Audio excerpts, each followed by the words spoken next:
Coming up next, One Too Many, starring Ruth Warrick.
This story isn't new. It took place yesterday, it'll take place today, it'll take place tomorrow and the next day.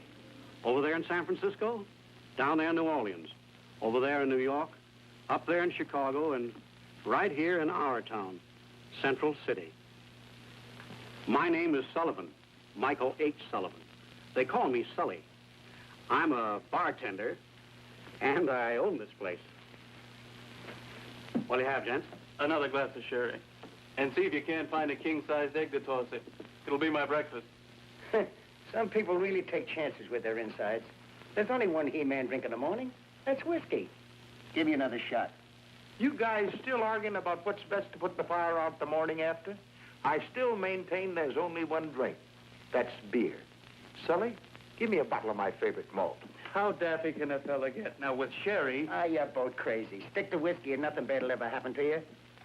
What do you say, Sully? Nothing, except that if you drink too much of any of your favorite drinks, you'll probably get pretty drunk. Yeah? Well, I can drink a dozen bottles of beer any time and still walk a straight line. Don't you know there's practically as much alcohol in a bottle of beer as in a shot of whiskey? Minnie, bring the boys some coffee. Coming up, Sully. What kind of talk is that? What are you trying to do, drive business away? Yeah. We'll report you to the brewers and distillers. The brewers and distillers spend millions of dollars trying to get people to drink in moderation. Give me a double shot of rye. I had a tough night. I made 10 campaign speeches. Think that's enough, Frank?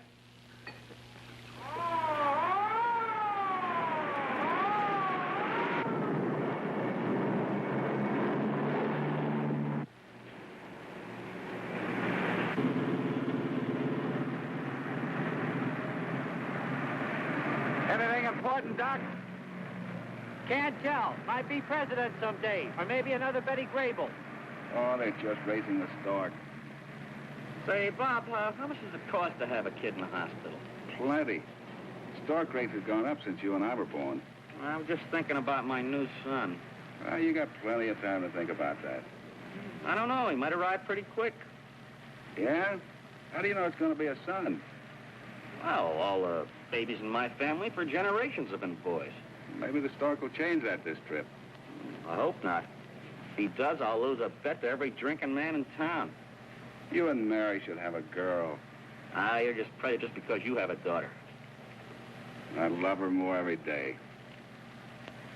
We'll probably never have another kid. Someone giving you trouble again? No, but I can never be sure. Calling 152.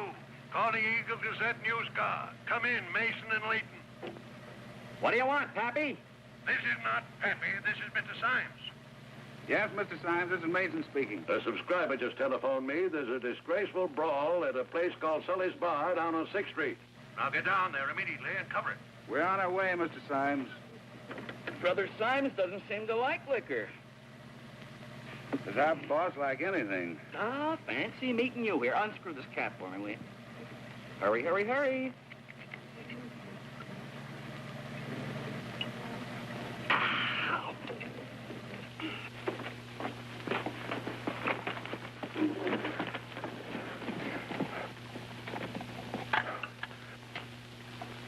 If your paper prints that picture, I'll You lose the election for mayor.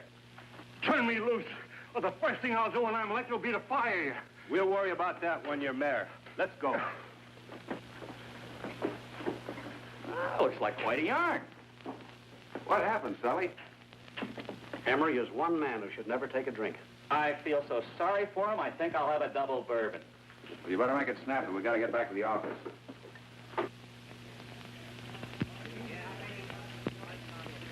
Excellent. Very good, very good. It won't help his campaign any. No one poured the liquor down his throat, did they? You want to play this down, Mr. Symes? Remember, Emery's a big advertiser. Play it up. A newspaper publisher's first duty is to the people. You don't want a drunkard as mayor of this city, do you? Now, let's not waste any more time on idle conversation.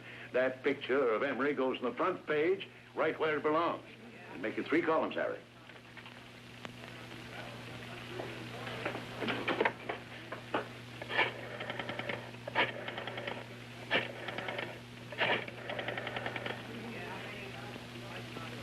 Hello.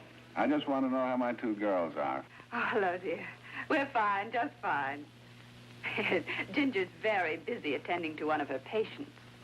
Who is that? It's my sweetheart. He's my sweetheart, too.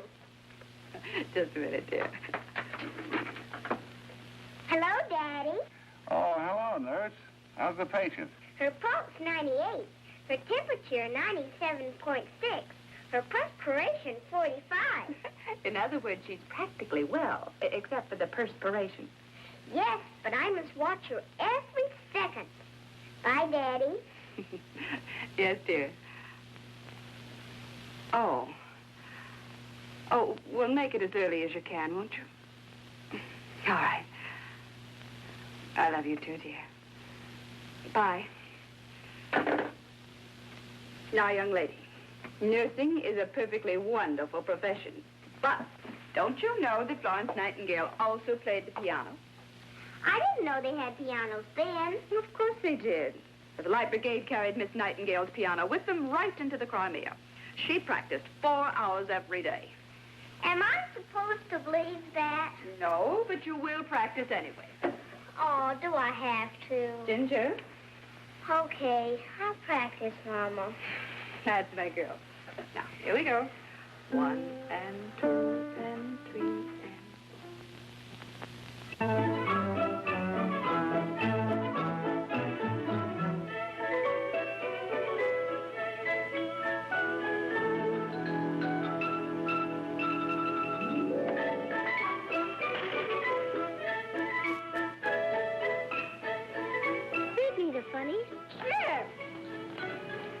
Looky, that's my dad. I told you he'd always have a police escort. Read it to me, Ginger. Police or escorting Frank J. Emery, candidate for mayor, all around the city to meet everybody who must vote for him because he is an awfully good man. and the daddy of little Johnny Emery, who is the very best friend of Ginger Mason. Mama, were you the best piano player in the world? Well, not the best in the world, sweetheart. Did you go all over the country? Mm-hmm. Till I married Daddy. Why didn't Daddy go with you? Well, sweetheart, your daddy's not the kind of man you take places. He does the taking. Night. Good night, sweetheart.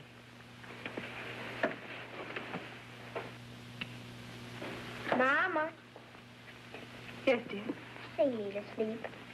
All right.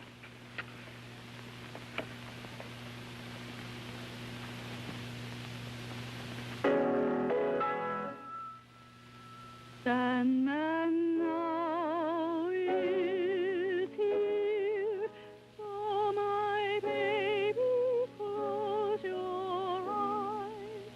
Angels bright are near, just to sing you lullabies. God has heard your prayer and is nightly watchdog keep. Peace is everywhere, so my baby, go to sleep.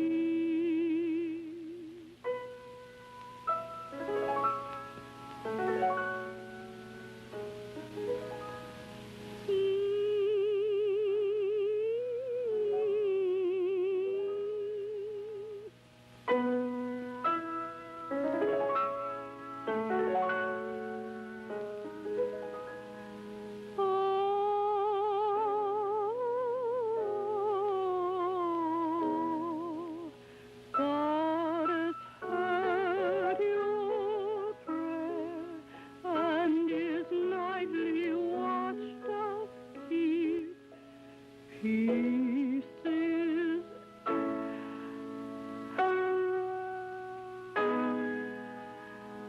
so my baby, go to sleep.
Hello.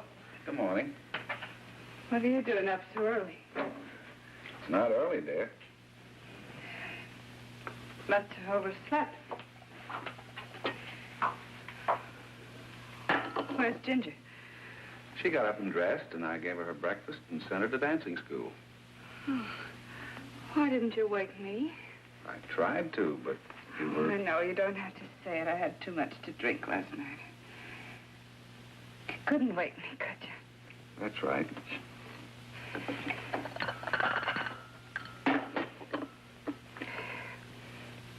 I just got to have a drink. Well, why don't you take one? Well, I finished the bottle last night. There's another bottle in the house here somewhere, but I can't think where it is. Have you looked around? I looked every place I could think of last night. Look, darling, how about you going on the wagon? You're right. That's what I'm going to do. Only right now I've got to have a drink. Just one drink. It'll fix me up. I'll be all right. I know there's a bottle here somewhere. I just have to find it. That's all. If that bottle's in the house, we'll find it. How? By calling an expert finder.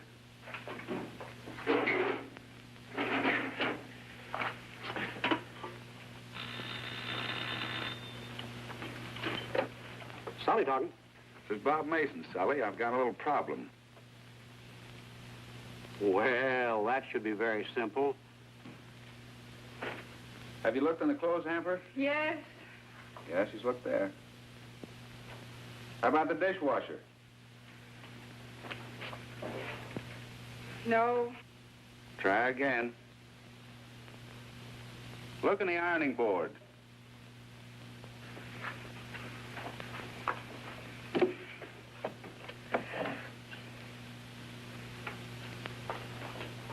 That did it, Sully. Thanks a lot.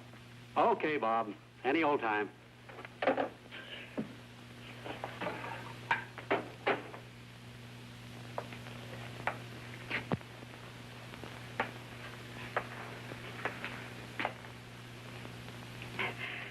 Who'd you call? Friend of mine, bartender. Well, that's a fine thing. You have to call up a bartender to find out where your wife hides her liquor in her own house. How do you know? He says the pattern of all alcoholics is the same. Alcoholic? Well, that's the most insulting thing I ever heard in my life. I'm not any alcoholic. Oh, maybe you're not. It looks like you're headed in that direction. I hope you can get off before you get to the end of the line. I'll pick Ginger up at lunchtime. Good morning, Mason. Can I see you for a minute? Sure, come in. No, thanks. It'll only take a minute. I sure cooked my goose yesterday, didn't I? Well, you know how Mr. Symes stands on the liquor question. Sure. He's a carry nation in pants. But I haven't anyone to blame but myself. Seems I can't handle this stuff anymore. I hope there are no hard feelings, Frank. Not at all. Do you know any way we could get Symes to lay off till after the election? I don't know, If but... you could soften him up a little, I'll see him later today. Well, he won't fire me for trying. I sure appreciate it. Thanks, Bob. Okay, Frank. Hey, what are you doing home?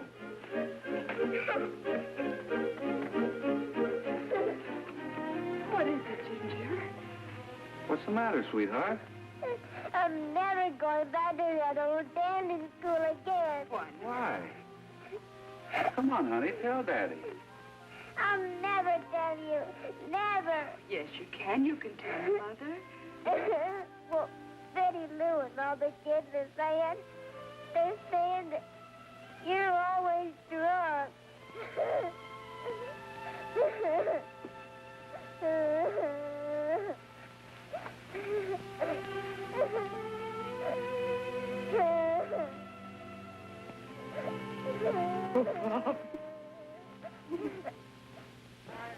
Could we have a couple of Cokes? Sure thing. Coming right up.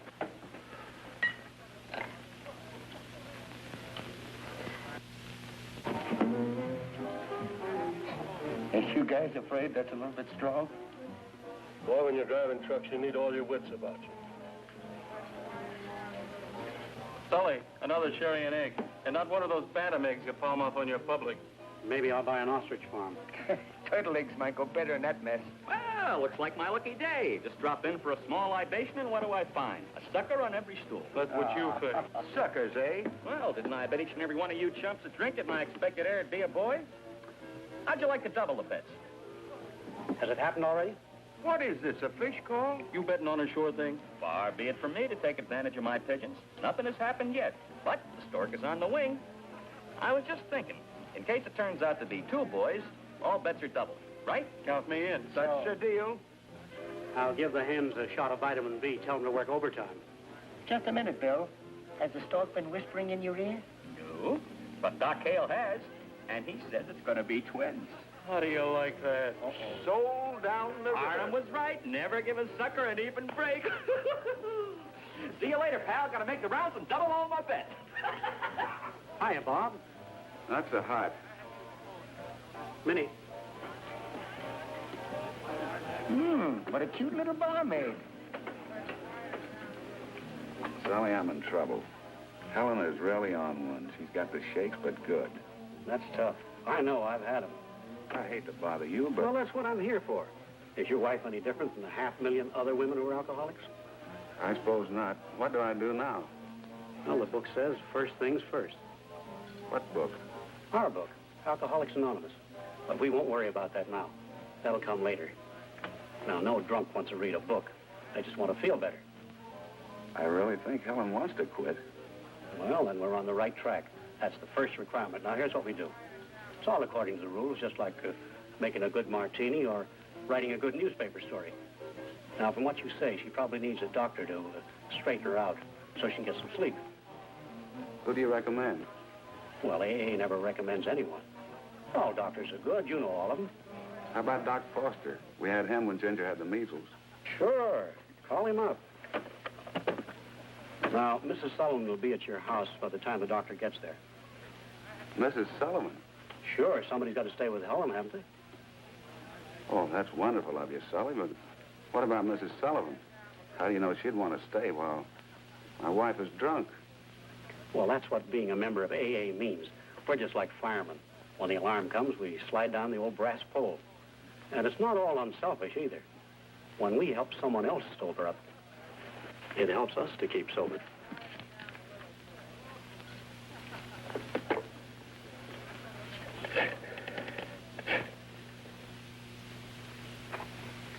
Oh, nurse, would you get me a glass of water? Yes, doctor. How is she? Oh, she'll be all right this time. Isn't there a cure for a thing like this?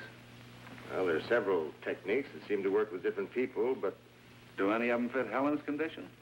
Research indicates that many of these problem drinkers suffer from glandular deficiency. Oh, thank you, nurse. Thank you, doctor. Now, your mother's asleep, so when she awakens, you give her these 2 pills with the water. Yes, doctor.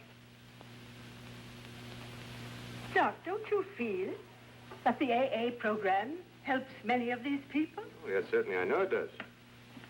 You think AA might be the right thing for Helen? Well, it wouldn't hurt for her to try it. AA helps about 50% immediately. Then there's another 25% that make the grade eventually. I guess about 25% never are helped. Yes, those are about the same figures I've heard. Well, I'm sorry to leave you people, but I must run along. I'll drop in tomorrow. You won't need me tonight. Thanks, Doc. Goodbye. I didn't know Sully was in AA until this morning. That's where I met him, at an AA meeting. You mean you were an alcoholic, too? One of the best. I've been swept up off of every barroom floor in this town. And AA helped you? It put me back on my feet, and then it got me a husband. And now you're completely cured. Well, I wouldn't say that. We AAs live from day to day. Some of us from hour to hour. We say to ourselves that in this particular hour, and on this particular day that we won't, with the grace of God, take a drink. It's the only way we alcoholics can control it. We can never cure it. Do you mean that Helen can never be really cured? According to AA, if she's an alcoholic, she can't. Gosh, I don't think many people know that. I wish my paper would let me do a series of feature stories on alcoholism. Fat chance. Symes is one of the worst bigots in town about liquor.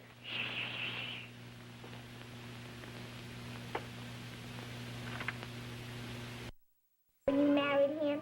Yes, dear, only taller. 9. Well, I see you girls can count correctly.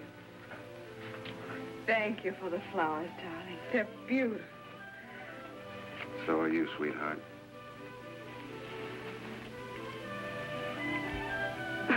Darling, 9 years. 9 wonderful, happy years. Except for... Let's forget that, darling. We're off to a new start. I'm forgetting something.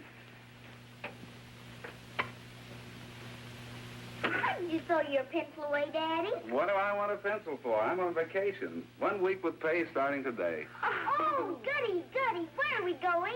Where would you 2 young ladies like to go? Well, All right, one at a time. Go ahead, Ginger. Well, we could go to all those fun places at Buckeye Lake and have a picnic and go to the beach and go out into the country and to the movies and ride the roller coaster. That's good, that's good. All right, honey, where do you want to go? Well, I'd like to go to Indianapolis and have a little fun, see a few shows, buy a lot of gorgeous clothes. Wait a minute. I like Ginger's idea better.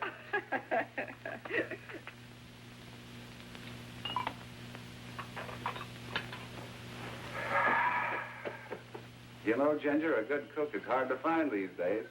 Not as hard to find as a good dishwasher. Oh, no, you don't. I'm on vacation. See what I mean? Here's a little dishwasher. Not me. I've got to go pack for my vacation. I guess I'm elected. Oh, I can't believe it. A whole week together, just the three of us. With plenty of time for everything. You know something I'd like to do, honey? What? Let's go to one of those AA meetings. Find out what it's all about. Oh, Bob, I'd be terribly embarrassed. Darn, that's not necessary. I don't need AA or anything else. It's just simply a matter of willpower. Well, I don't want to make a government project out of it, but Sully says it's seeing people that have had the same trouble. You know, being in friendly contact with them is a great help. They have meetings all over almost every night. I thought we weren't going to talk about it. It's very upsetting to me. It isn't fair. I'm all right. Really, I am. I've made up my mind I'm never going to have another drink as long as I live.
Now, my dad lived to be 92.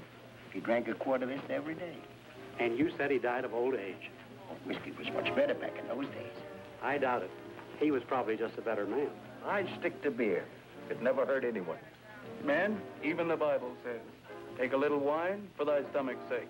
That's in 1 Timothy, 3rd chapter, 23rd verse. But also, St. Paul in his epistle to the Philippians said, 4th chapter, 5th verse, let your moderation be known unto all men. That'll hold them. Hello, Bob.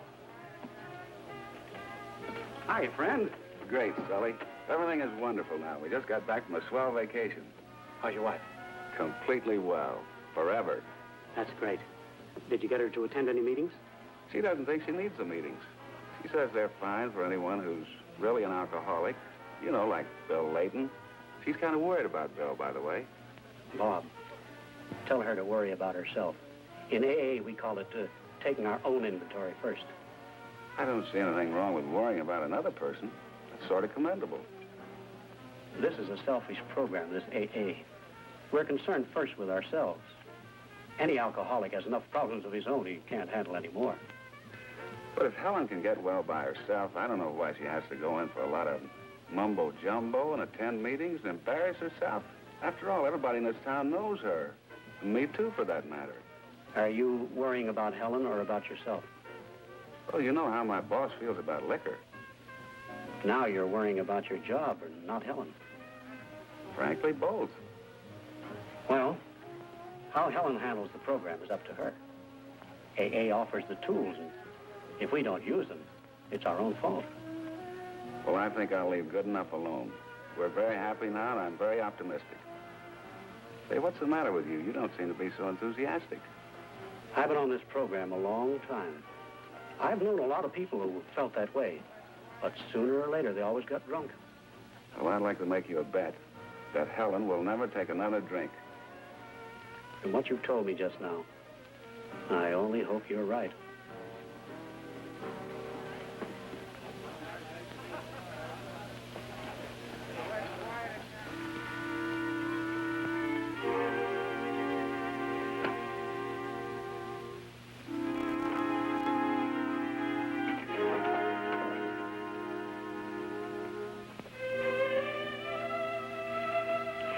You want to know something?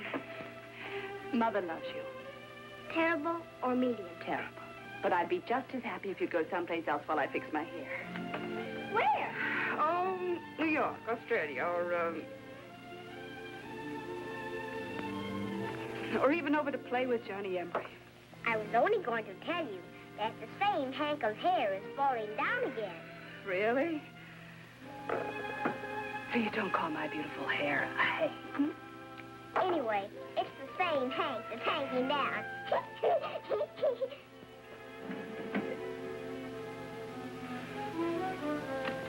Here, Mama. Thank you, dear. A run in my last pair of nylons.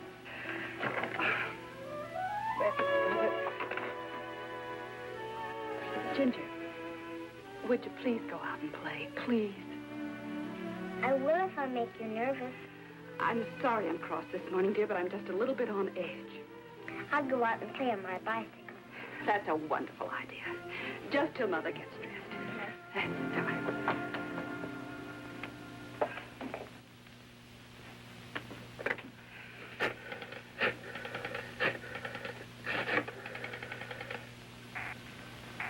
Oh, not again.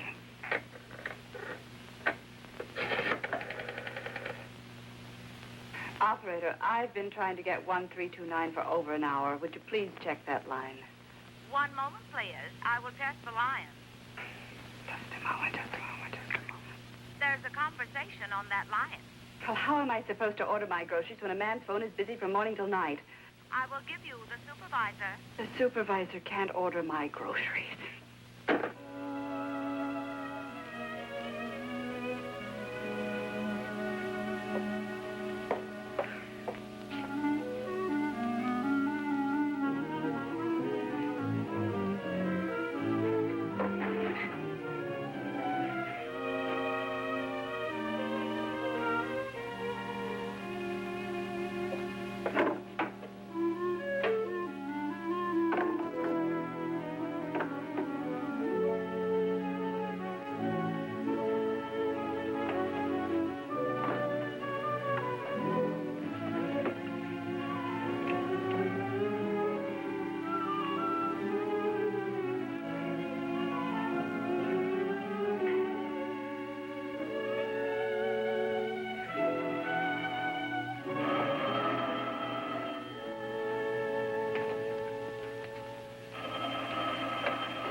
Hello.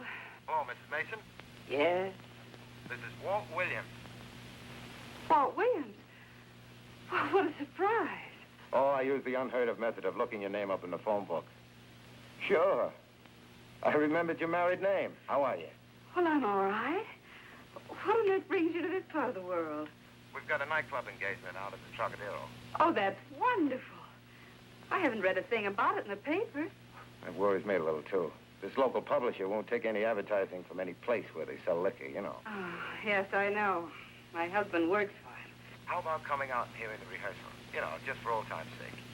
Oh, Walt, that would be fun. I'd like you to meet some of the boys. All right, in about an hour. Yeah, I've got a fine little band now. Good. We'll have a reunion. Bye now.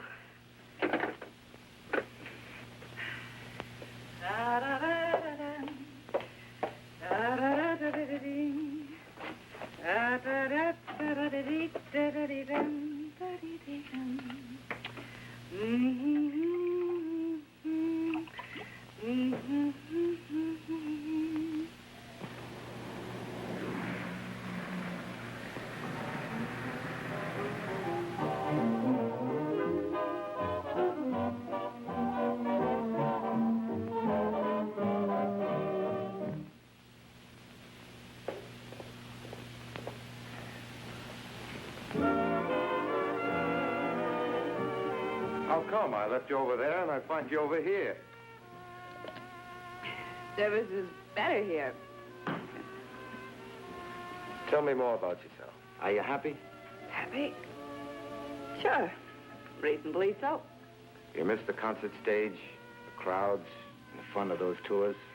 What do you think? Sure, I miss them. Terribly sometimes. They predicted the conservatory would be one of the world's great concert pianists.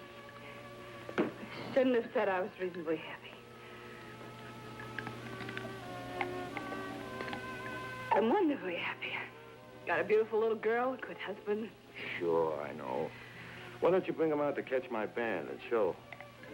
Husband doesn't drink. You don't have to drink to enjoy good music and have fun. Makes the music sound better, doesn't it? Well, makes mine sound better. Another drink? Sure. One's too many, 1,000 isn't enough. You never used to drink, Helen. Had my music. Make it a double? Don't you think that's going a little heavy? Sound like my husband. Well, maybe he's right. Of course he's right. What makes me so mad? Why don't you let me drive you home, Helen? I've got my own car, and I'm perfectly able to drive myself.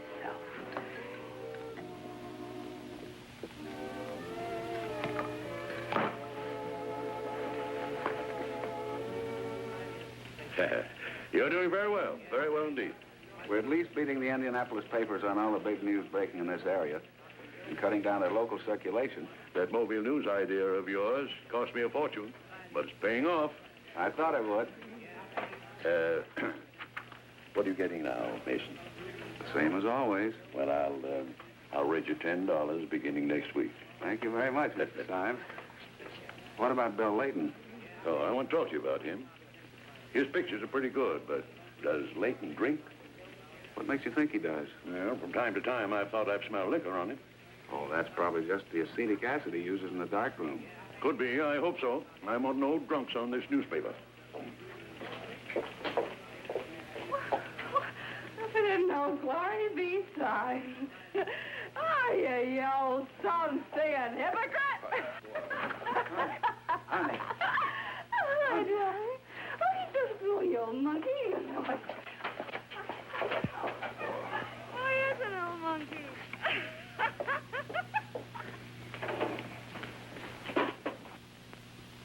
There are two schools of thought in AA. One bunch says, let go and let God. Now, that may be all right. But another bunch feels that we've got to get in and make an effort to help ourselves. I string along with that gang. I went to the fights the other night with Father O'Leary. Two pugs started to go into the ring, and one stopped and crossed himself. And I said, Father, do you think that does any good? And he said, sure it does, if he can fight. Now, you've got to make a fight yourself. Now, there are hundreds of thousands of us ready to help you. But you've got to show a little of that old moxie. Here, have another cup of coffee. Telephone Sully. Oh, thanks, Minnie. Sally talking. Oh, that's too bad. I'm sorry to hear it, Bob. Well, no wonder you can't reach Doc Foster. Sure, I know where he is. He's right next door, and he's busy.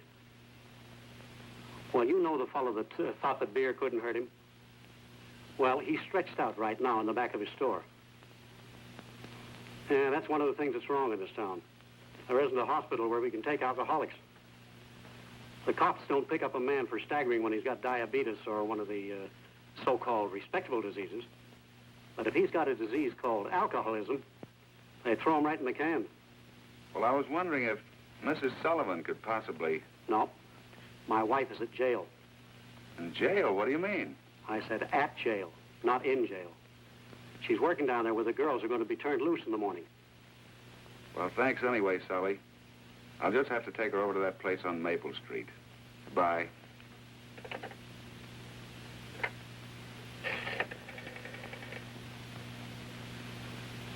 Would you give me the number of the New Hope Institute on Maple Street, please?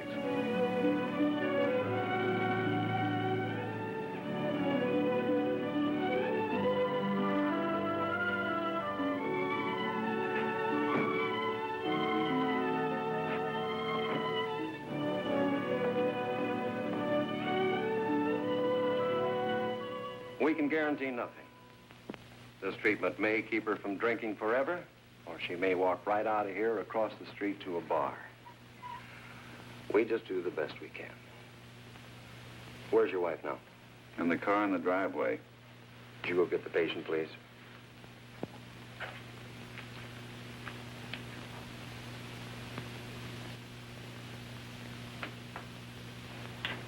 Hello there.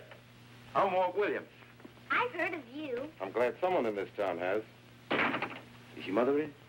No, she isn't. Do you mind if I wait for her? Is it terribly important? Oh, yes, it's important to me. You any idea when she'll be back? Not exactly. How are your parents? My mama's not very good. Oh, I'm sorry. Is it anything serious? We don't know yet. Shall I give her a message? No, I guess not. Perhaps my idea won't work. What was your idea, Mr. Williams? Well, I was thinking of getting her to play at the club this weekend. You know, your mother's a very fine pianist. You inherit any of her talent, huh? No, sir. I'm terrible. I guess I don't practice enough. Besides, I like to sing and dance better. Look, it's a new one. I never heard this before. Come on. How about singing this for me? I'm not very good at the piano either. I'm glad your mother can't hear me. I don't feel very much like singing. No? Funny thing about that, I sometimes don't feel like playing either, especially when I'm worried about something. And then sometimes, music's good for what ails you. Come on, let's go. Huh? The merry-go-round is a lot of fun. So is the Ferris wheel. Munching a steaming red hot on a bun sure has a lot of appeal. But summer, winter, or fall, for the biggest thrill of them all. Oh, oh, you want to go riding a roller coaster. It's thrilling to glide with your beau by your side, riding a roller coaster. Up and down and around the curve, there's not a thrill that you'll miss.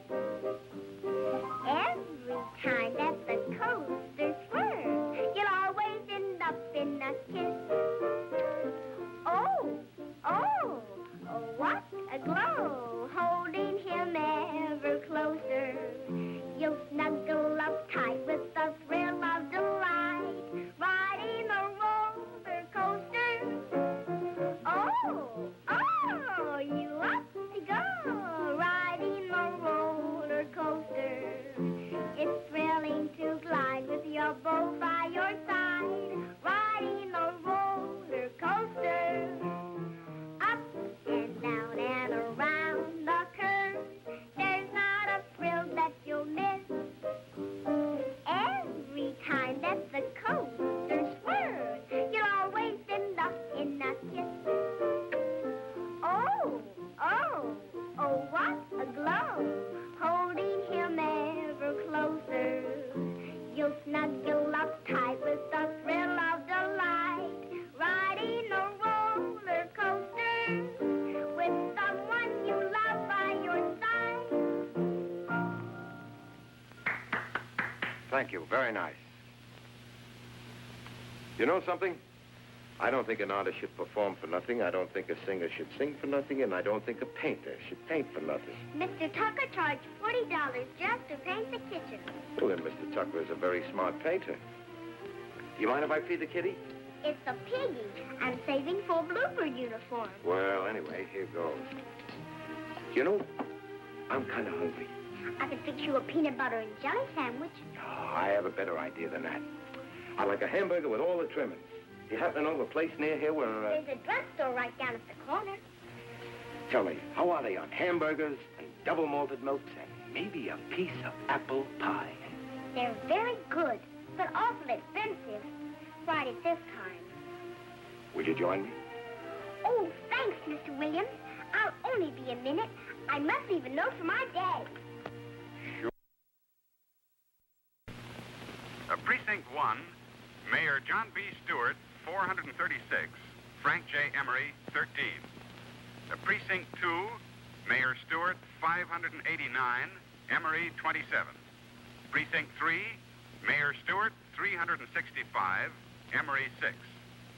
The early incomplete and unofficial returns indicate a record landslide.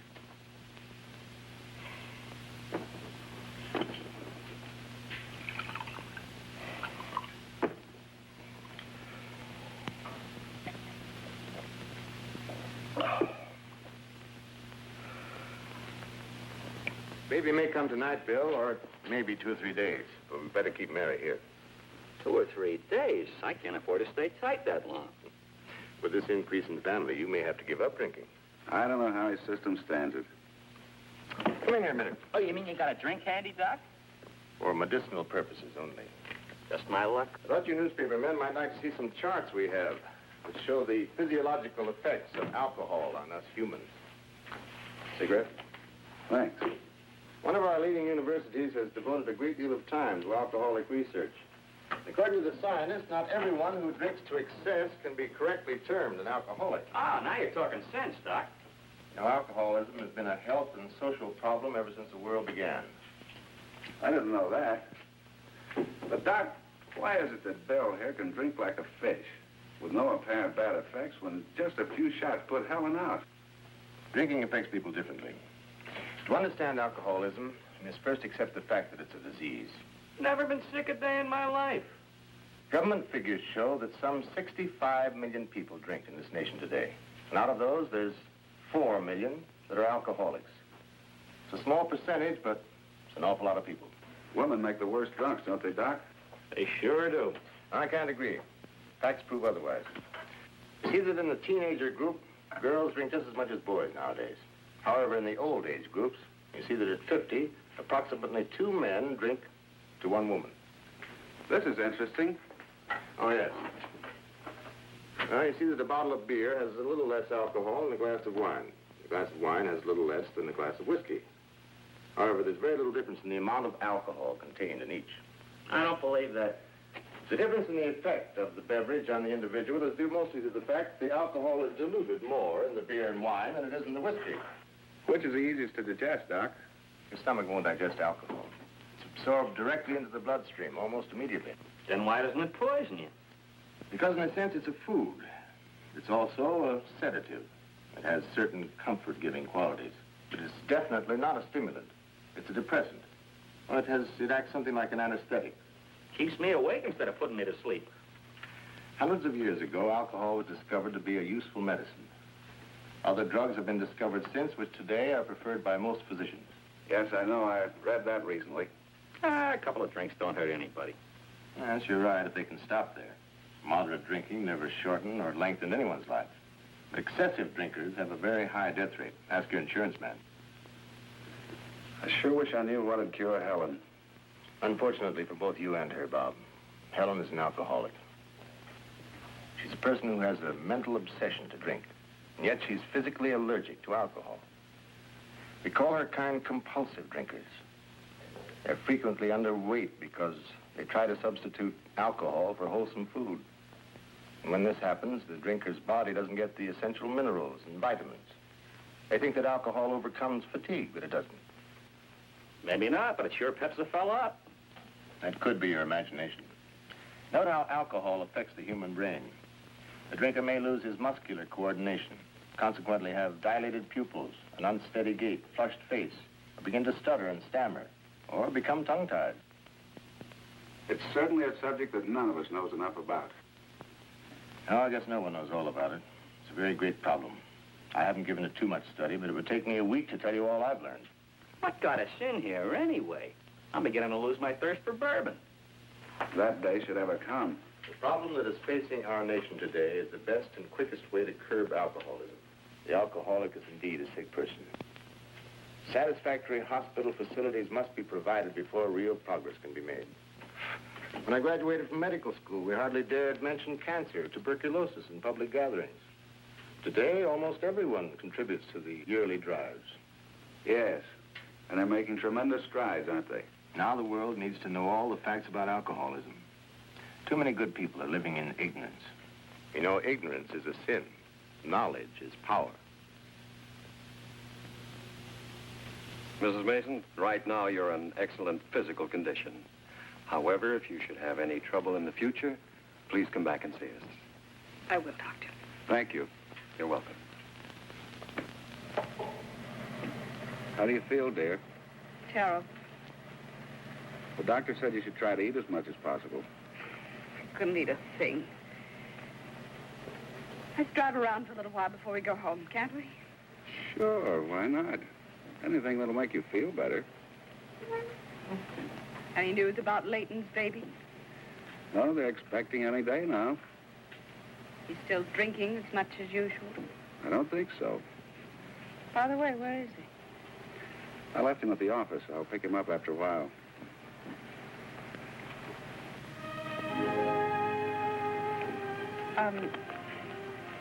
How's Ginger? She's been perfectly wonderful. Oh, so you two can run the house just as well without me. Now, don't be silly. We've missed you every minute. How's your friend Sully? He's fine. Does he still think I'm an alcoholic? I suppose everyone in town knows I've been in an alcoholic sanitarium. Not at all. And what does that old hypocrite Fine think? What did you tell him? I didn't tell him anything. I wish you'd stop and get me some cigarettes. Here you are. Your own brand. Thanks. Would you mind stopping at a gas station? Okay.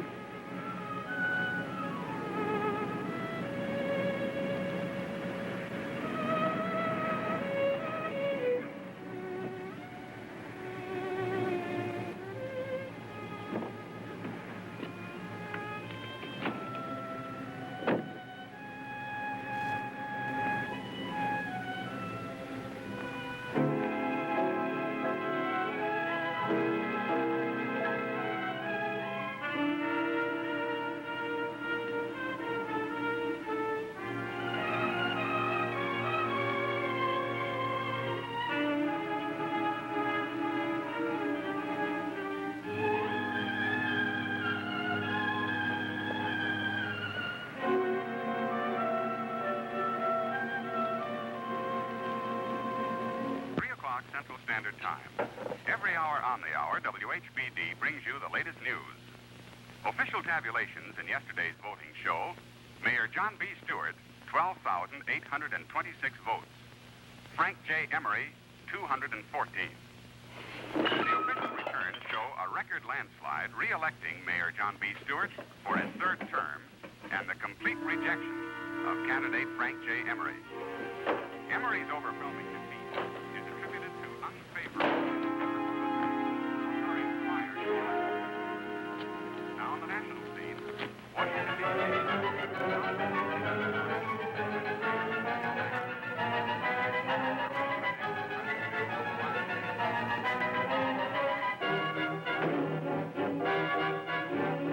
Where have you been, Johnny? I've been down to the corner. I've been clear around the block.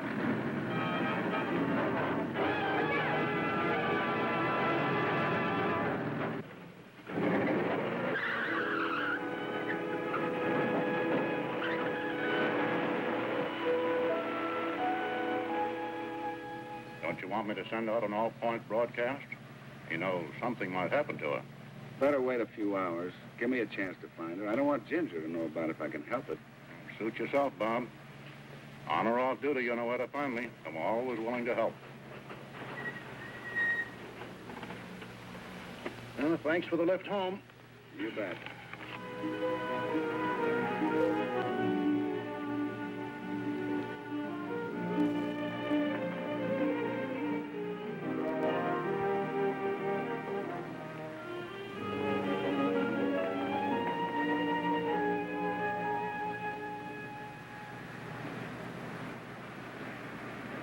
Mason, Leighton.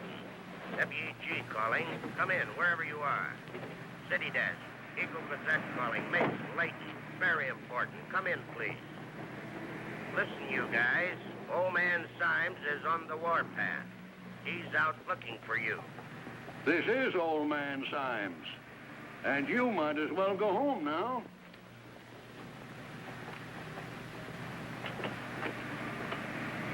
Extra, extra.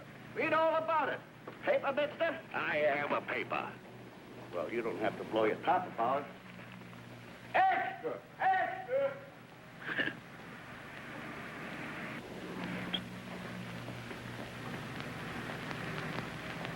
Just throw me the keys. Don't bother to hand them to me. I don't want to be that close to a miserable drunk. Just throw them. Well, where are the keys? You're wearing them like a toupee.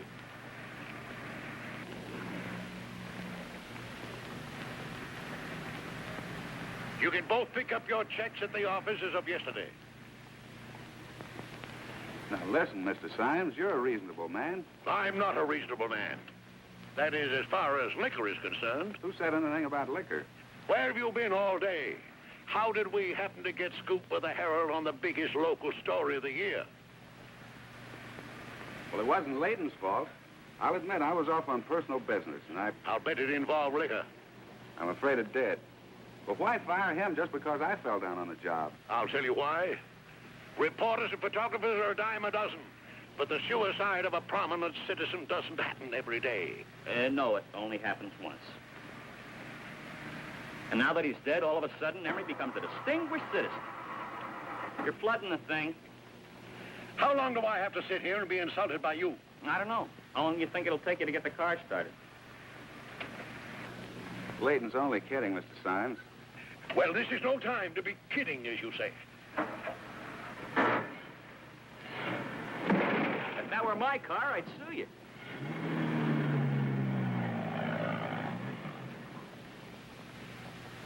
Say, for once, Symes is right. This is no time to be kidding. I'm sorry, Bill. What's a job when a guy like that needs telling off? Well, here comes our bus.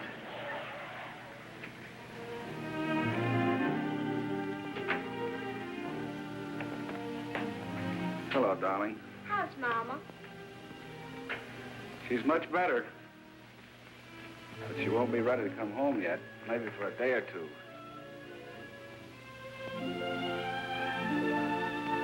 Why are you crossing your fingers? Remember what you said the other day about us being partners? Mama's not all right, is she? Okay, partner. All I know is that Mama got out of the car while I was bringing her home. Bill Layton and I are going to drive around now and find her. In the station wagon? I won't be using the station wagon, dear. I'm not with the paper anymore. Oh, Daddy, what are we going to do? Now, don't you worry, honey. We're going to get along fine. If we can just find Mama.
baby.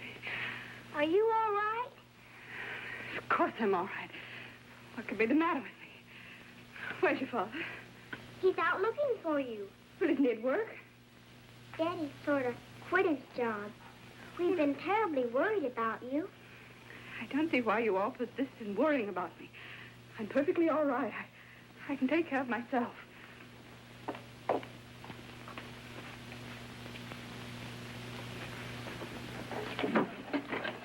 Where have you been, Mama? I don't see why I should be required to explain my actions to a child.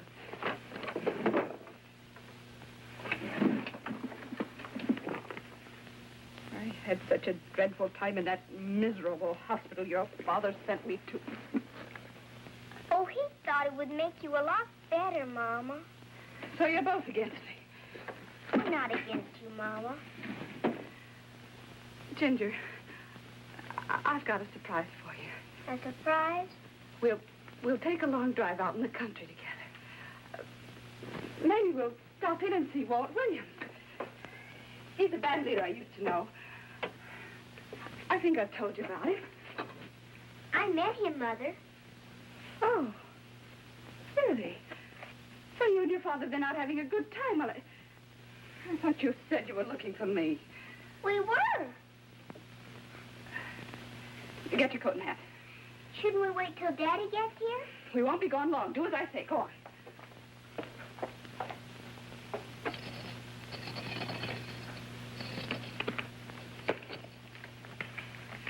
You coming, Ginger? Coming, Mama. Well, hurry up. What you want, dearie? $2.42 a bottle. Ain't too bad.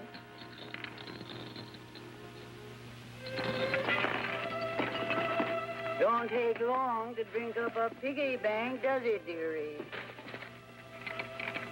No. Can't drink on the premises. Now, I'll have to get broom, clean up the mess you made.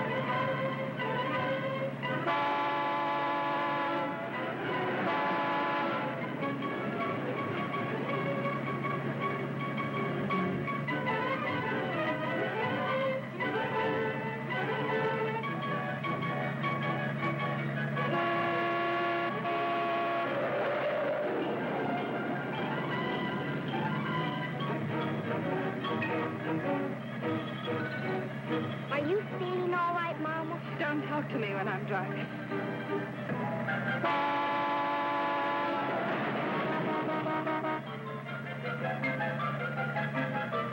Hadn't we better stop, Mama, until you feel better? I thought I told you not to talk to me when I'm driving.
Oh, thank the Lord you're all right. Yes, sir. He's been awful good to me these last few minutes. Oh, I'll say he has, little girl. My mama's sick. Yes, I can smell it. That's the medicine you take.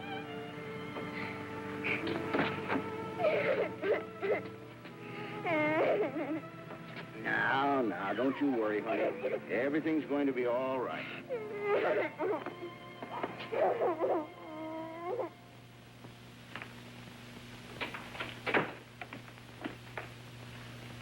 Oh, I've been waiting around to see you, Bob. I brought Ginger home.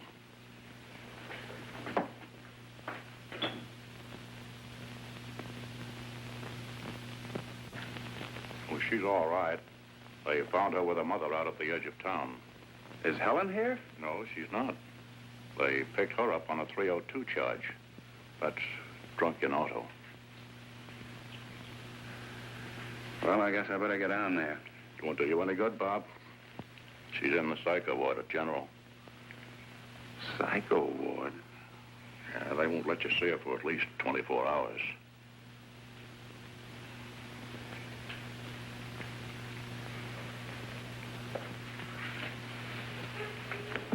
Smoke?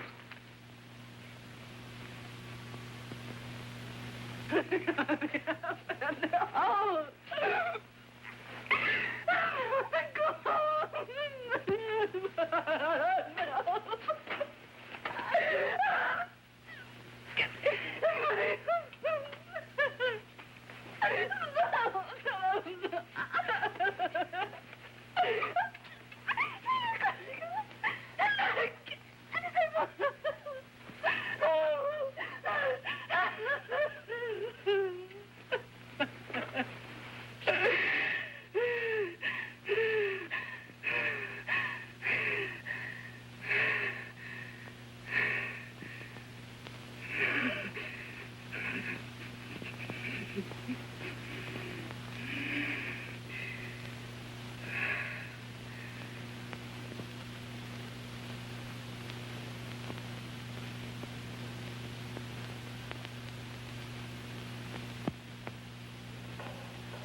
What was that Sully said to me the other day? What this town needs is to open the doors of its hospitals and take care of alcoholics, as well as other sick people. Why doesn't the Eagle Gazette do something about it?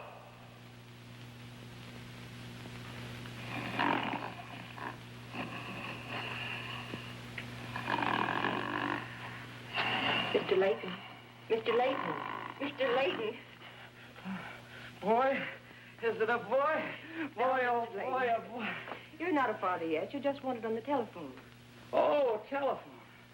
Must answer the phone. Oh. Please, Mr. Layton. The telephone is down here.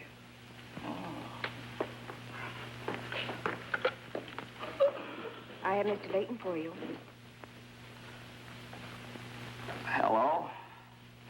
Oh, hello, Bob. Yeah? I've decided to write those articles. Meet me at Symes' office in the morning at 9 o'clock. I'll be there. Goodbye.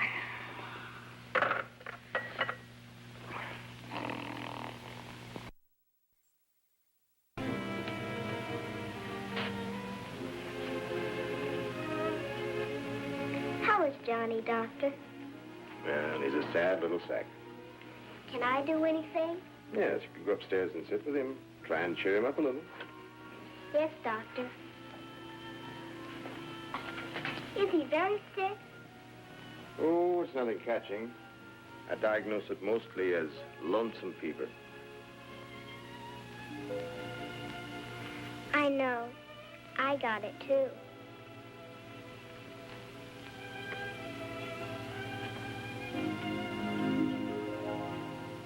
No. But Mr. Symes... No! But why? We'll both take a cut in salary. I wouldn't have either of you at no salary. Then you won't go for the idea. You've never done a more accurate piece of reporting in your life.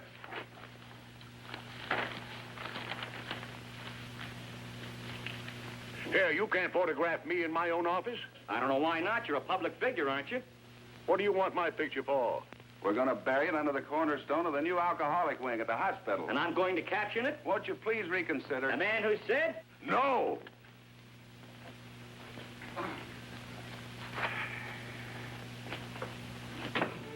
Reverend, in addition to the scientific facts, you realize that excessive use of alcohol is no respecter of creed any more than any other disease. And no greater stigma should be attached to this particular sickness. An alcoholic wing in our city hospital must be for all denominations, open to anyone who wants to get well, without discrimination of race, creed, or color. Father, I cannot emphasize too much the importance of this campaign. We know, and science believes, that the only chance for the probable recovery of an alcoholic is the belief in a higher power. We must first, however, restore the sick alcoholic to some degree of health. And this can only be done if we can convince Mr. Symes to run the articles in his paper, convincing the public to contribute to the building of a wing at our city hospital to take care of our alcoholics. Rabbi Kaufman, this series of articles that I propose to write is not alone the most important thing in my life. It is equally important to the entire community. We know that the people of your particular faith are rarely alcoholics. And yet they've been generous contributors to programs for helping those poor unfortunates. This town urgently needs more hospital facilities. Can I count on your assistance?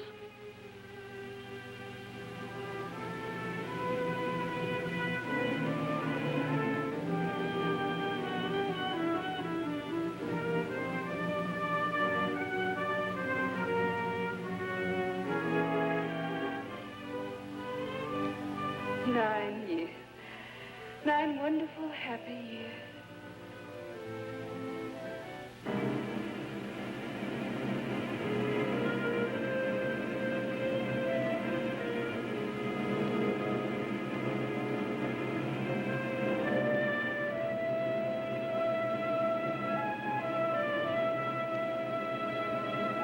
Mama.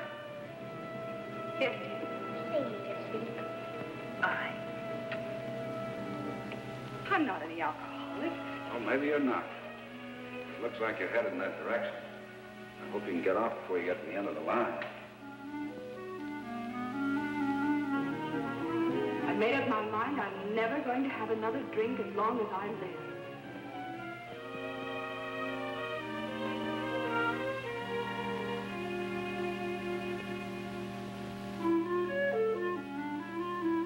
And go to the movies and ride the roller coaster.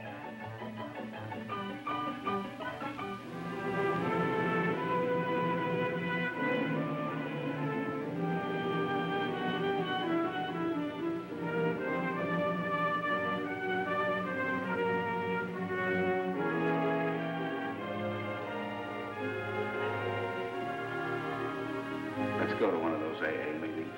Find out what it's all about. Bob, I'd be terribly embarrassed. Darling, that isn't necessary.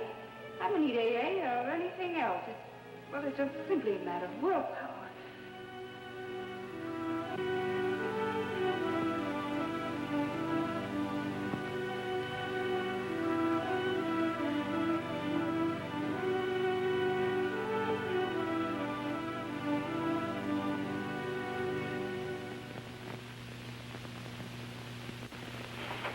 There's some people out here to see you, Mr. Symes. Well, show 'em in, show 'em in. Come in, folks. Thank you. Well, Mrs. Adams, how do you do? Good morning, Mr. Symes. Mrs. Johnson. Nice to see you. Rabbi, Father. How do you do, Dr. Foster. Well, this is quite a distinguished gathering. Sit down, gentlemen, sit down. And what might bring you good people here at this hour of the morning? A civic matter, Mr. Symes. A project which merits our mutual support. An important need in the future of Central City.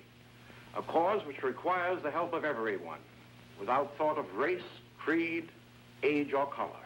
Yes, Mr. Symes. We need the support of this newspaper and your strong personal influence. Central City must have increased hospital facilities, must have provisions for properly caring for that group of sorely neglected sick people, the alcoholics. Do I understand you correctly? Certainly you intelligent people don't expect this newspaper to support a project to take care of a bunch of drunks. Are you losing your minds? Could be, but I hardly think so.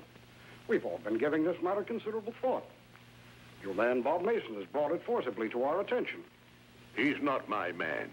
Why, Mason's wife is one of the worst. One of the worst? Yes. But at the same time, just one of the many, many unfortunate women who've gotten themselves off on the wrong road.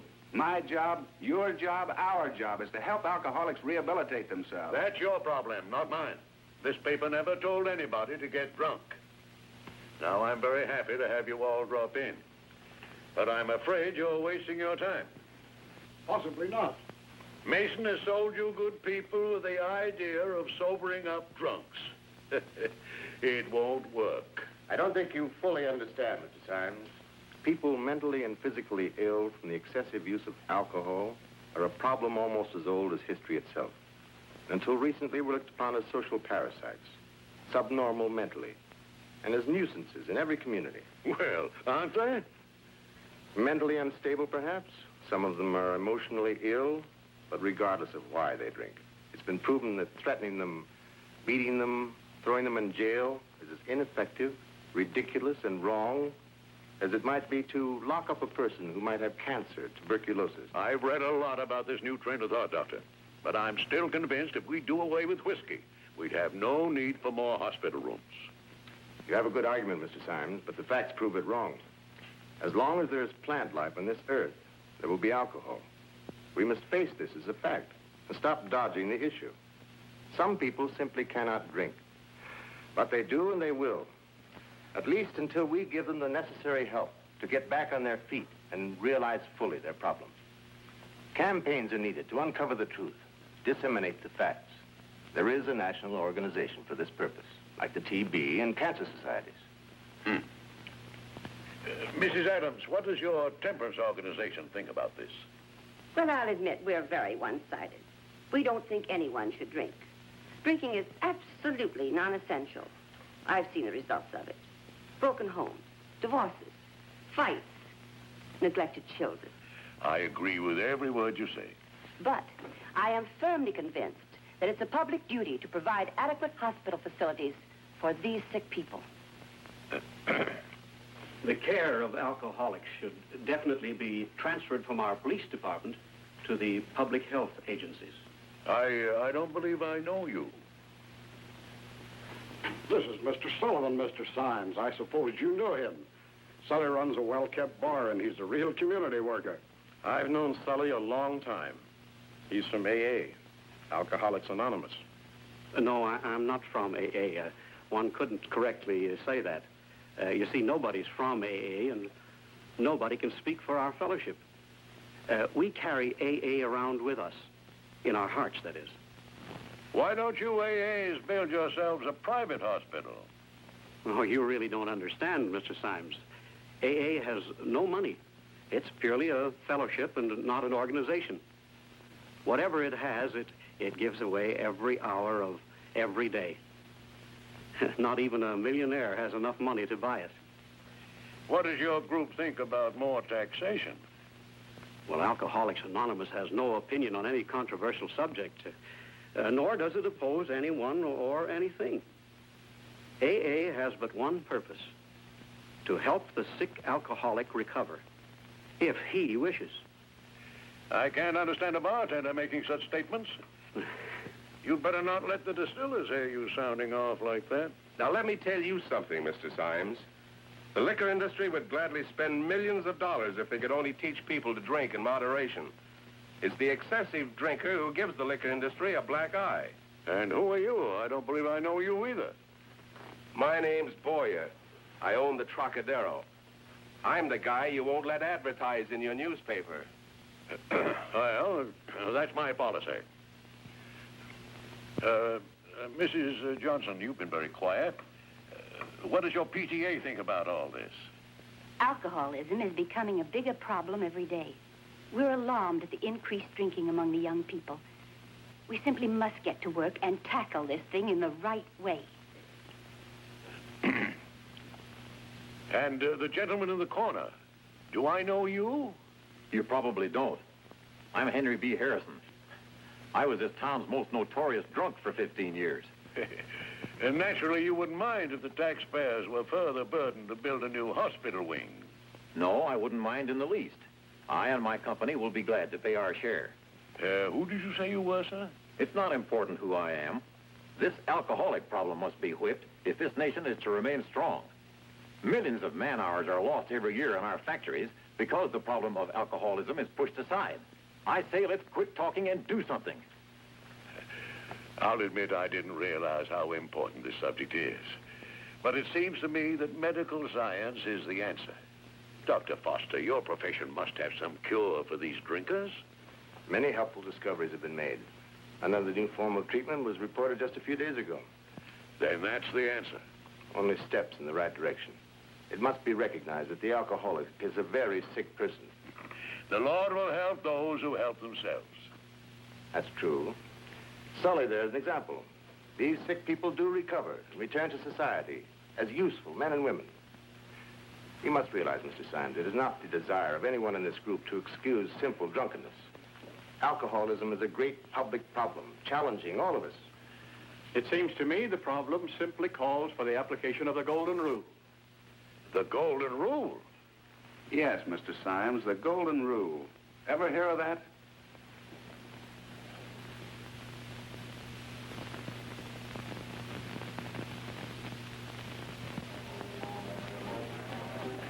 What do you have, boys?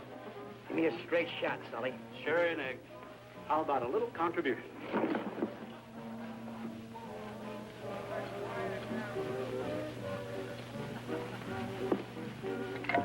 Not bad.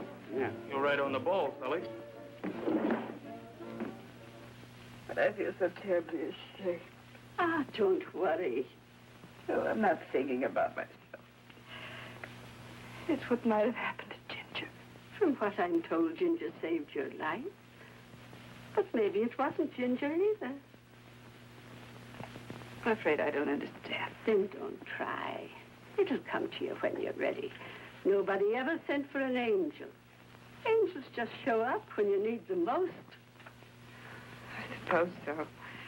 People can't turn on the spiritual blessings that come from understanding Him just whenever they please. It's not like turning on and off a water faucet. Now, listen. Yesterday's gone. Tomorrow isn't here yet. Just live for today.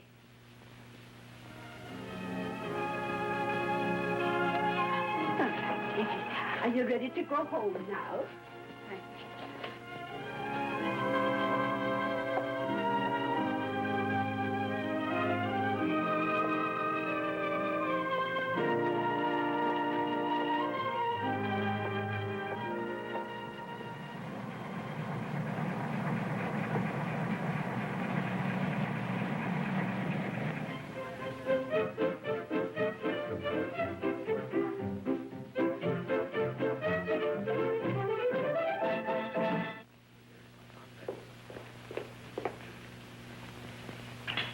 You waiting to see me?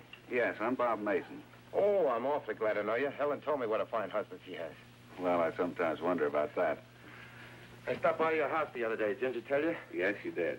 What a trick you lucky people have in that youngster. We think so. Walt, I hope you've read today's paper. It'll perhaps make my job a little easier. Sure, read all about it. What can I do to help? First, I want a little check from you. It'll prove to my boss that you nightclub people are human. Well, you can count me in for 50. Just in behalf of my drummer who's beating himself to death with a bottle. Thanks very much. And then I wondered if you and Mr. Boyer wouldn't set up some sort of benefit show for the project. Benefit show? Well, that sounds like a good idea. Let's talk to Boyer about it. Eddie? Mr. Boyer around? Don't you think it's time we both went to sleep now, dear? Are you awfully tired, Mama? Good night's sleep's what I need. I wish Daddy would come home. So do I, dear. He said he'd be awfully late. Would you like to hear me say my prayer?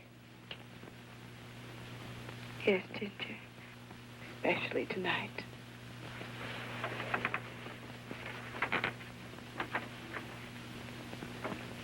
Dear God, I cannot see your face, but I know that you are there. At home, or at school, or anywhere. Dear God, I know night or day I have no need to fear. For though I cannot touch your hand, your love is always near. Dear God, make peace throughout the world, and bless my daddy and my wonderful mama, and make us strong that we may serve you always. Amen.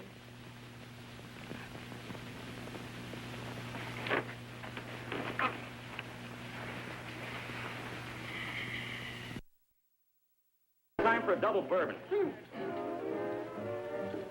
Hey, Sully, what does that mini dame do here? She opens the joint, she closes the joint, and she tunes in the television. I pay her off in coffee and beans. Well, she gets in my hair. Mine, too, if I had any. But what can I do? You can fire her, can't you? Not till the building falls down. Minnie goes with the lease. Come on, I gotta get back. Say, have you given up your home? Yep, I sleep in the lobby of the hospital. That must be something. Do you snore? Sure. And when I snore, it disinfects the place. Alcohol is a disinfectant, isn't it? It's killed off a lot of things. Why don't you drop in tonight and see us? My sons will be born any time now, maybe any minute. I wouldn't go to see the Statue of Liberty have a baby tonight. Oh, what's up? Helen Mason just phoned my wife. She's asked us to take her to our AA meeting tonight. Here are the tickets for the benefit show, Mr. Symes. Mr. Boyer just phoned, said to tell you he'd reserved a front table for your party. Good, good. How are the contributions coming in? The auditing department can't begin to keep up with them. Well, I never tackle anything that I don't put over, Harry. Yes, Mr. Symes. I'm sorry, Bill, but Dr. Hill never allows fathers in surgery. I'm paying the bill. I know. Now, be a good father and just stay here by the window. You'll see everything there is to see. And I imagine the experience may have quite a sobering effect on you.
If you had sounded that good out in Hollywood, you'd still be there. Well, look who's here. If it isn't Hollywood's gift to women, Ern Westmore. How are you? Fine. How have you been? Hi, fellas. What in the world brings you out this way? Just driving through to New York. I leave next Wednesday for London. But you got to stay over tonight. We're going to have a big benefit show. Sorry, Walt. I got to keep pushing on. Just happened to notice your name out in front. Thought I'd better stop in and say hello. Come on over and have a drink. Fine. I've just had one of my few good ideas. Look, I want to talk to you about something.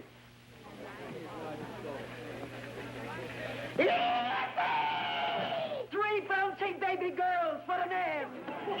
You're real. Oh, the guy that said Barnum was right. Cold as all suckers. Sully, I'm paying off all my bets. A triple bourbon here on Layton. What a character. 3 girls, 3 beers. Old triple-header Layton. Oh, what a sucker. Make mine 3 glasses of sherry. And what will the little miracle man have? With 3 daughters to support, I'll be in hock the rest of my life. Give me a Coke on the house.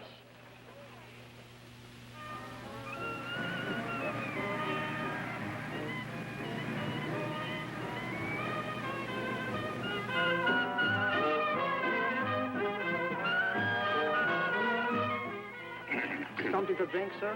Yes. 2 tomato juice cocktails. And pep them up with a little lemon juice, please. All right, sir.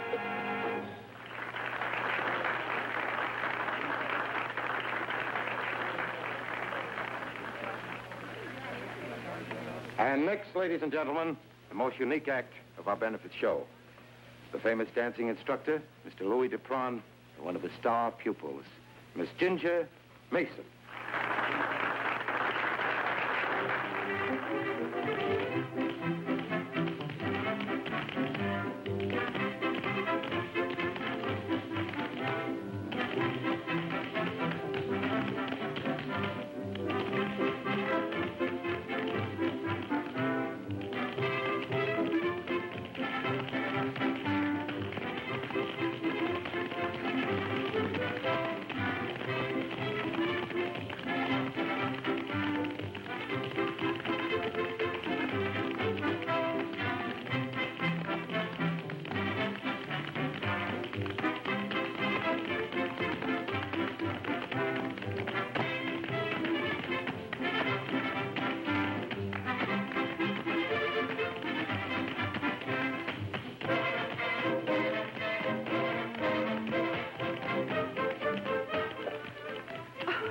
Have a dress just like this. But this is my dress.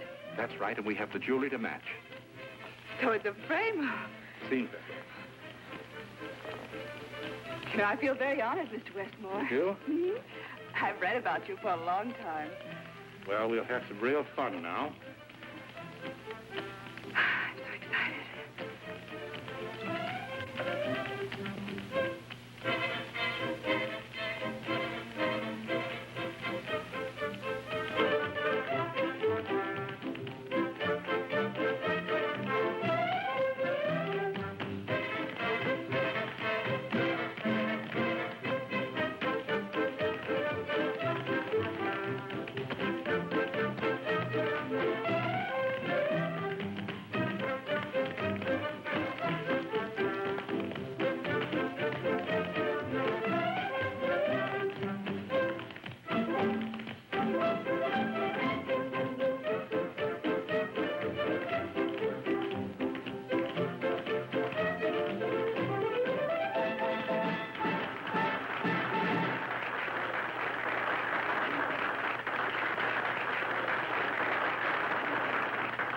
You've all had more than your money's worth, but I've arranged a surprise for you. One of the nation's fine band leaders phoned me and offered for our show his famous vocal sextet, the Harmonieres.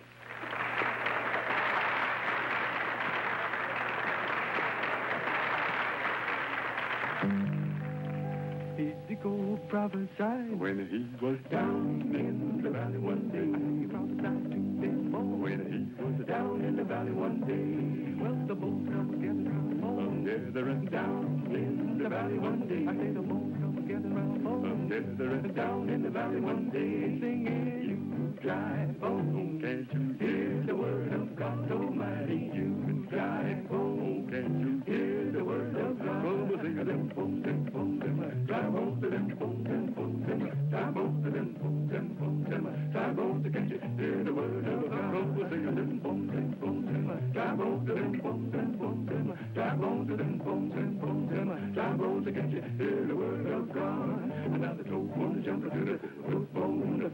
jump to the ankle bone, the ankle bone, jump to the leg bone, the leg bone, jump to the knee bone, the knee bone, jump to the eye bone, the eye bone, jump to the hip bone, the hip bone, jump to the backbone. Can't you hear the word of God? Them bones, dry bones, them bones, them bones, dry bones, them bones, them bones, dry bones. Can't you hear the word of God? Them bones, them bones, dry bones, them bones, them bones, dry bones, them bones got together and shouted around to hear the word of the Lord.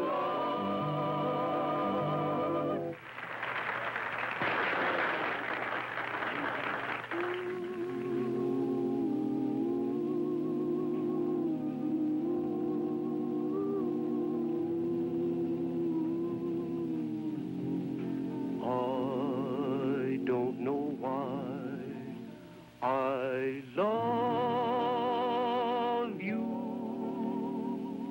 unless it's because you love me. I don't know why I need you unless you need me too. We thought we'd never get together, but love will come as certain as fair weather. You know, you have great natural beauty, Mrs. Mason. Thank you, Mr. Westmore. I think most of the credit should go to you. Forget it. There isn't a woman in the world that can't be made to look more beautiful. Unless it's because you love me. Unless it's because you love me. I don't know why I love you unless it's because you love me. I don't know why I need you unless you need me too. We thought we'd never get together, but love will come as certain as fair weather. I don't know why I love you unless it's because you love me.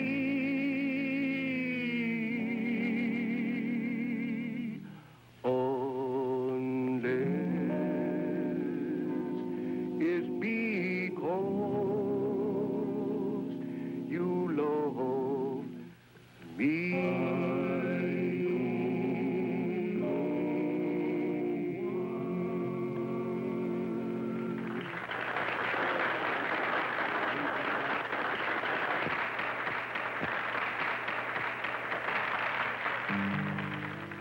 Oh, get on board. Oh, little children. Let's get on board. Oh, little children. Better hustle on board. Oh, little children. Well, there's room for many on board. Now get on board. Oh, little children. Get on board. Oh, little children. Better hurry on board. Oh, little children. Well, there's room for many on board. I hear that train coming. Yeah, she's coming around the curve. She's losing all her steam and brakes and straining every nerve. Let's get on board. Oh, little children. Better come on board. Oh, little children. Let's hustle on board. Oh, little children. Well, there's room for many on board. Just step on board. Little children, better get on board. Oh, little children, now hurry on board. Oh, little children, well, there's room for many and more. I hear that train coming, yes, I hear Genesis hand. I hear a car with a rumbling and a rolling through the land. Let's get on board. Oh, little children, better come on board. Oh, little children, just hurry on board. Oh, little children, well, there's room for many and more. Let's step on board. Oh, little children, let's walk on board. Oh, little children, let's get on board. Oh, little children, well, there's room for many and more. This train don't care no jokers, this train.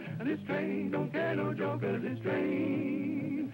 This train don't care no jokers, no stuff dippers, no cigarette smokers. This train's a clean train, this train.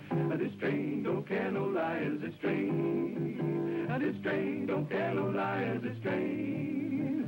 This train don't care no liars, no hypocrites and no backsliders. This train and bound for glory, this train. Then jump on board, little children, better get on board. Little children, now hurry on board. Little children, well, there's room for many a more. Oh, grab your ticket, little children, don't chain and leave. Oh, little children, little children, well, there's room for many a more. Well, wow,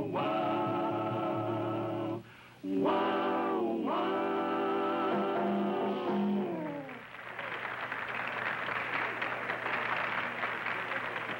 And now, friends, the treat of treats. Although many of you might not have known it, there's been living here in your midst for several years one of the world's truly fine young concert pianists. With a great deal of pleasure, I'd like to introduce Helen Leroy Linton. But of course, you all know her as Mrs. Robert Mason.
Hasn't God been good to us, Daddy?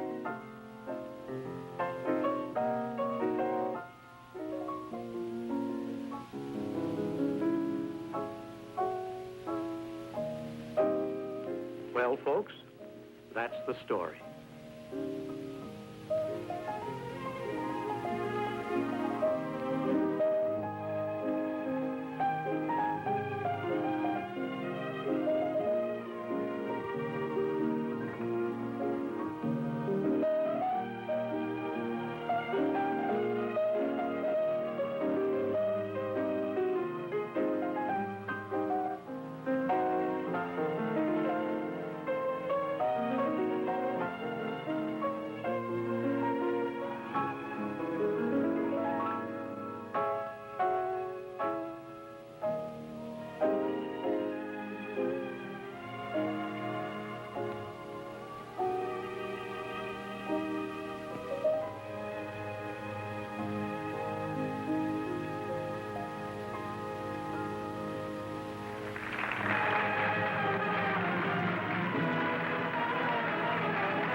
Now, isn't this a perfect setting for a spine-tingling ghost story?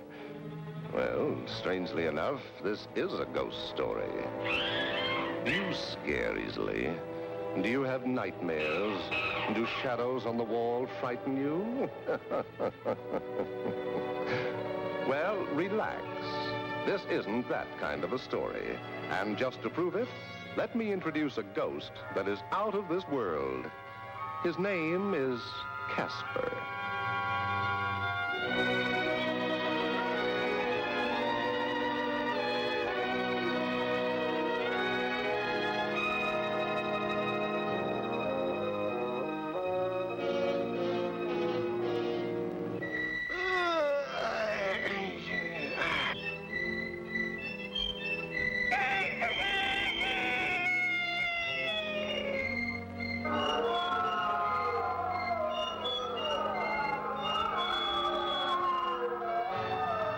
Every night, with the rise of the moon, Casper's neighbors go off on their job of scaring the daylights out of people.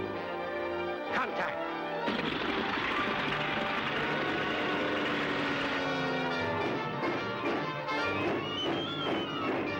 Boo! Boo! Boo! Come on, Casper! Time to go out and boo people! And good boos tonight! Boo! Boo! Boo!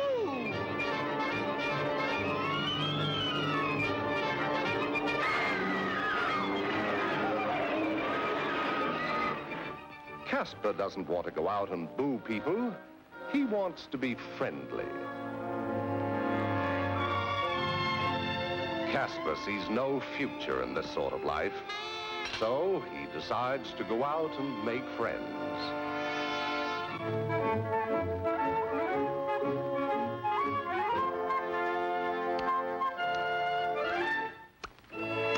What's your name?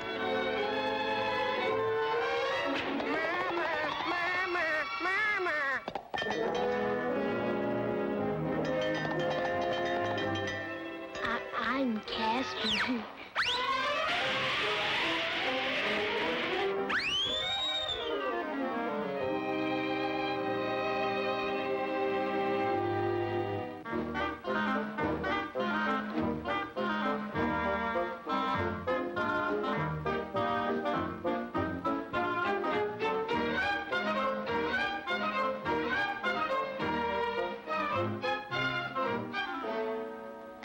Can we be friends, huh?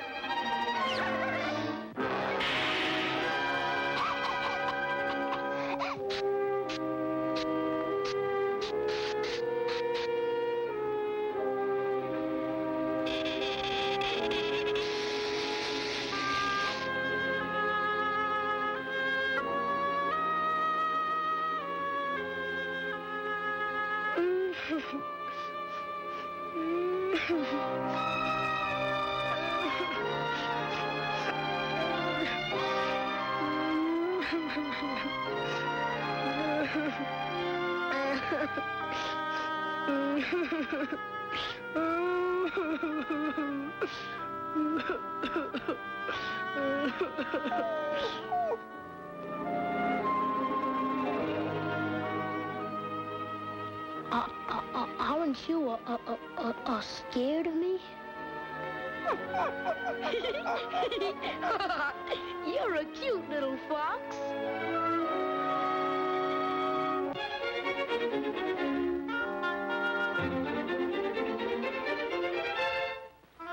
Oh, so you want to play with me? All right.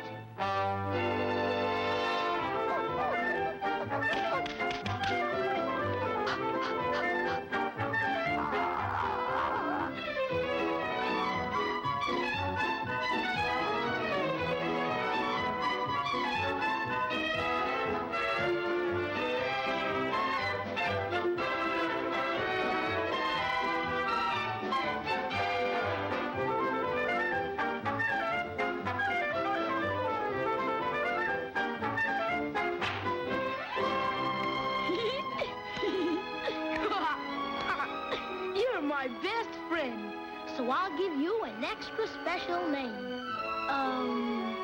Ferdy. it. Ferdy Fox. 1, 2, 3, 4, 5, 6, 7, 8, 9, 10, 11, 12, 13.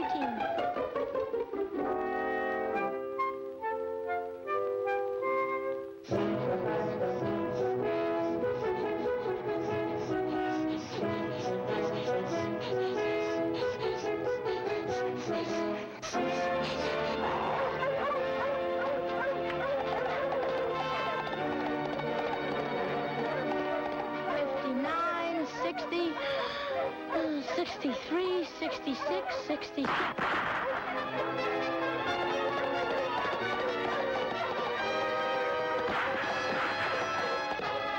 Oh, they're after Ferdy.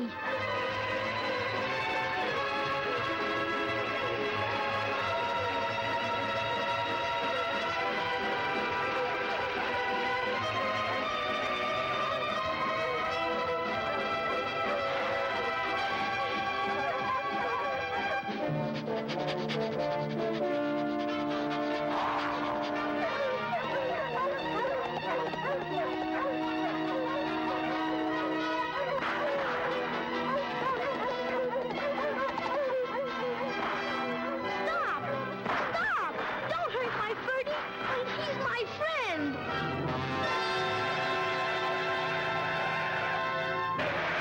A ghost.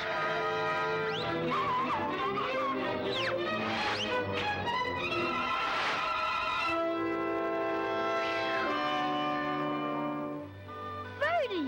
Ferdy! They're gone! Where are you?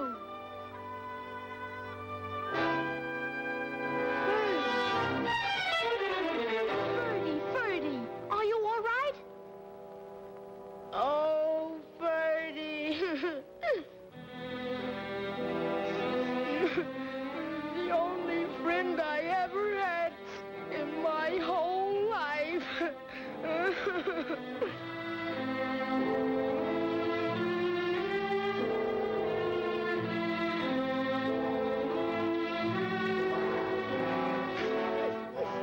My poor Ferdy.